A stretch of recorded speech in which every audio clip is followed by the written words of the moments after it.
ధైర్యము తెచ్చుకునము, ఆయన నిన్ను పిలుచుచున్నాడు, లెమ్ము వానితో చెప్పిరి. వింటున్నారా? ఇతడు వాళ్ళు అనేక మాట్లాడుతున్నారు, అనేక అభిప్రాయాలు లేకపోతే అనేక అభ్యంతరాలు చెప్తున్నారు. యేసు ప్రభు దగ్గరికి రావడానికి వస్తున్న వ్యక్తి మీద అనేక అభ్యంతరాలు చెప్తున్నారు, గర్దిస్తున్నారు. అతడు మాత్రం విశ్వాసంలో కానీ తన ధైర్యంలో కానీ అనగా దేవుని దగ్గరికి వచ్చి అతను పొందేటి కార్యాన్ని, అతను పొందుకునే మేలును అనగా విశ్వాసం ద్వారా అతను ఏం చేస్తున్నాడో తెలిసి నిలబడ్డాడు. ఇది ప్రభు చూశాడు. నిజంగా నువ్వు కూడా నీ జీవితంలో నువ్వు ధైర్యముగా, విశ్వాసంగా, నమ్మకముగా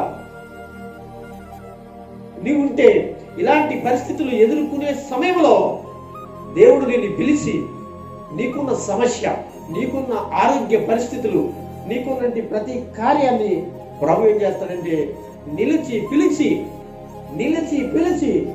నీకు ధైర్యం చెప్పి ఏం చేస్తాడో తెలుసా? ఆయన నీ జీవితంలో నీకు కావాల్సింది చేస్తాడు.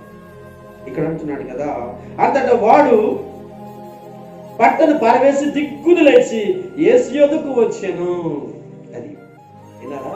ఇక్కడ ఒక ముఖ్యమైన విషయం, దేవుడు పిలిచినప్పుడు, దేవుడు అనగా దర్శించినప్పుడు, దేవుడు మాట్లాడుతున్నప్పుడు ఇక్కడ కూడి ఉన్న వారు ఎవరైనా సరే మీ పాత జీవితాన్ని విడిచిపెట్టి, మీ పాత బతుకులు విడిచిపెట్టి, మీ పాత అలవాట్లు విడిచిపెట్టి ఇప్పుడు నిజమైన రక్షణ, నిజమైన కృప,